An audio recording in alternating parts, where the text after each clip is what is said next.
Hoy vamos a leer juntos el icono del Hijo Pródigo, del regreso del Hijo Pródigo. Ustedes saben que en el Evangelio según San Lucas hay tres parábolas. Esas tres parábolas en el capítulo 15 se llaman las parábolas de la misericordia.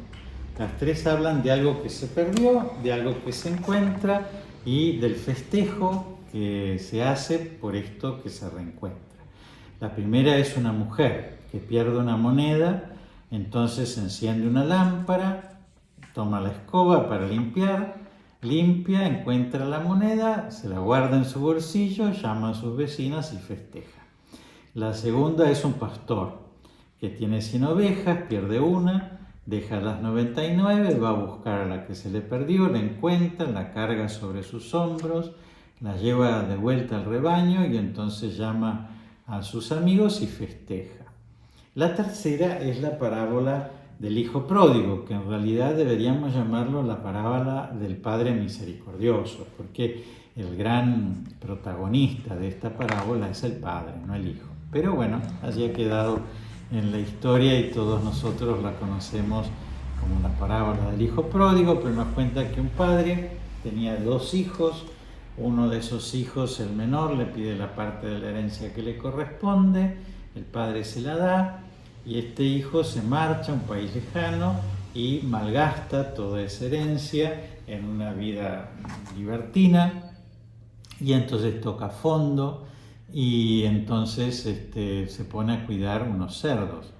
Y entonces cuando está cuidando los cerdos dice, ay, mi padre tiene pan en abundancia, los jornaleros de mi padre tienen pan en abundancia, voy a volver y voy a decirle, Padre, pecado contra el cielo y contra ti, ya no merezco ser llamado hijo tuyo, trátame al menos como uno de tus servidores. Y entonces empieza a volver a la casa del padre. Cuando llega a la casa del padre, le dice esto que tenía planeado, pero el padre no lo recibe como uno de sus empleados, sino que lo recibe como su hijo.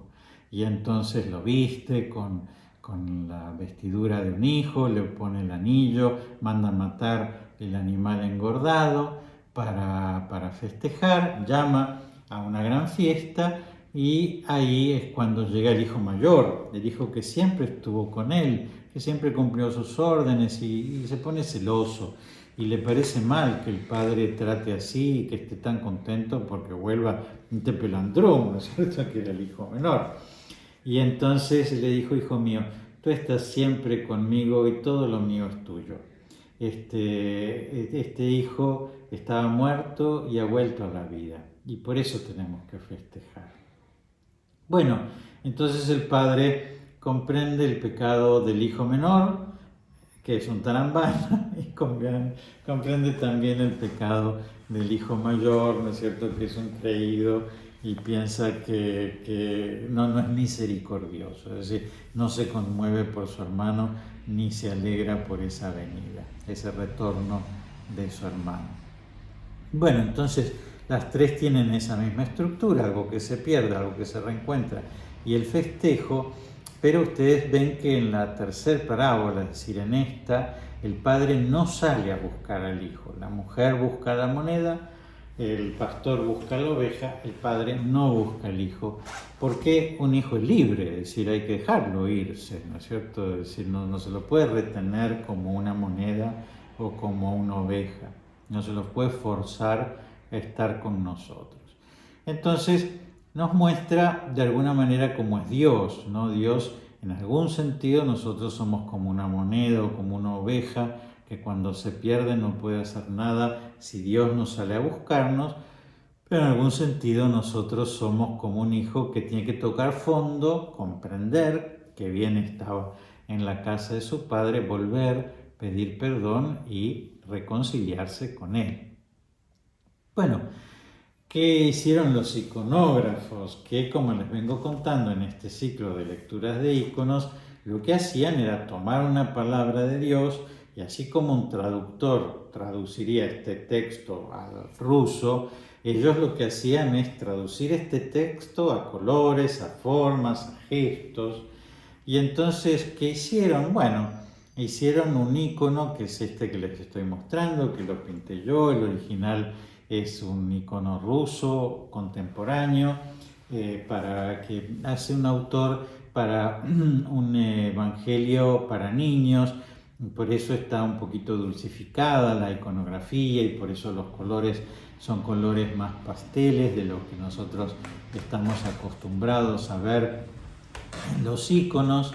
Y este icono en particular tiene 3 escenas, es decir, el hijo pródigo está 3 veces, ¿no? Ustedes ahora tienen que agudizar un poquito los ojos o acercar un poquito la pantalla o como quieran hacerlo, pero no sé si se dan cuenta que arriba está 2 veces representado el hijo pródigo, uno encima de un árbol que abajo tiene un montón de cerdos, otra con un bastoncito con sus pocas pertenencias y el lleno de harapitos que está volviendo, y después el gran encuentro del padre con el hijo pródigo que está abajo resolviendo la escena. Bueno, esto es muy común en los iconos, que el mismo icono cuente de un determinado episodio con distintos pasitos. Por ejemplo, en el nacimiento de Jesús, Jesús está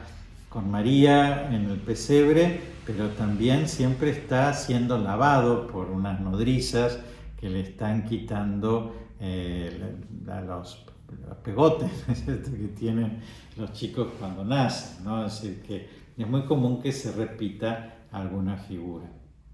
Bueno, y es justamente porque eran iconos que trataban de contarnos como si fueran una historieta, por decirnosles algo, y que evidentemente tenían que darle mayor importancia a lo que es lo más importante. Entonces, arriba nos cuenta un poquito como la prehistoria, ¿no es cierto?, ¿no? Este chico llegó a cuidar cerdos. Cuidar cerdos es algo horrible, porque piensen ustedes, los judíos no comen la carne del cerdo, lo consideran un animal impuro.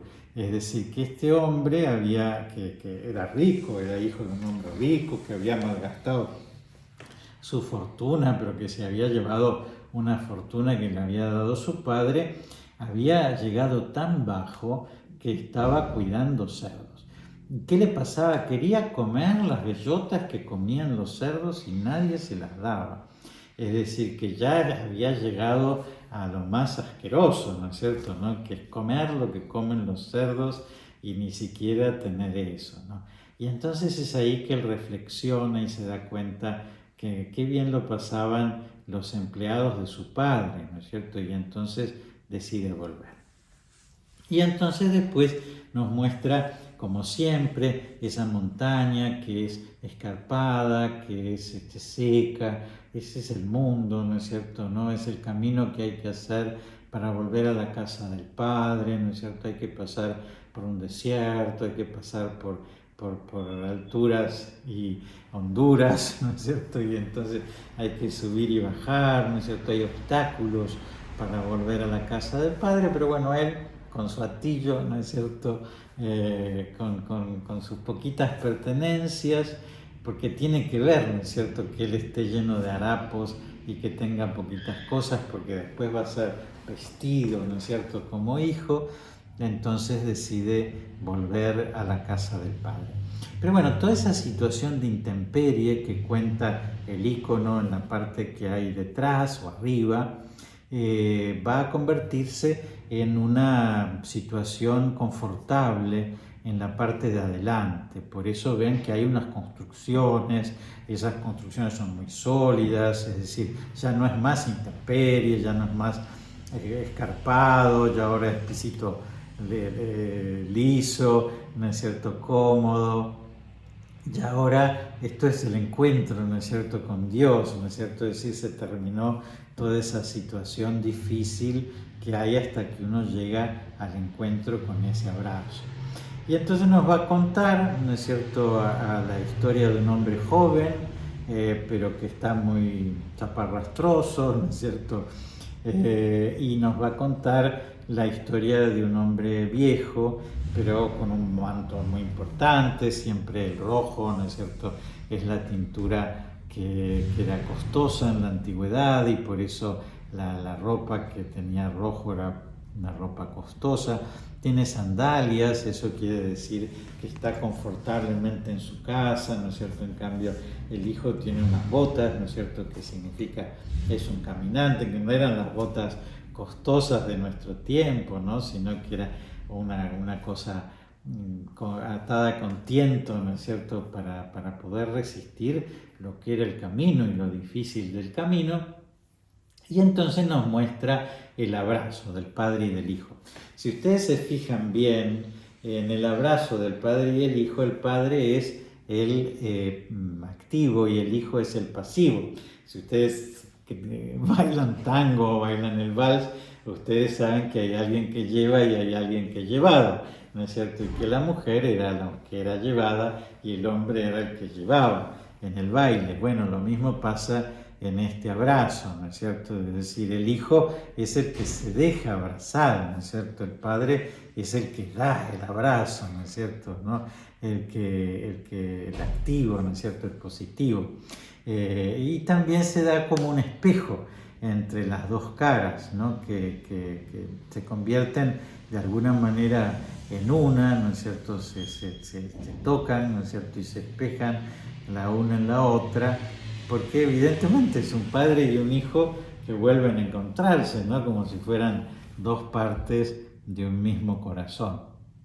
Bueno, no sé si se fijan que entre el contorno del padre y el contorno del hijo se forma bien claramente como un círculo, ¿no? Y eso va a ser importante porque el círculo que vendría a ser Dios, ¿no es cierto? Y que vendría a ser el fin. Bien, por eso las iglesias tienen un ábside semicircular, ¿no es cierto? ¿No? Porque es el puerto, el lugar al cual nosotros llegamos, los brazos que van a recibirnos. ¿Se acuerdan ustedes el Vaticano, ¿no es cierto? Con la columnata de Bernini, ¿no? Que son los brazos de la iglesia que están acogiendo y recibiendo a todos los peregrinos.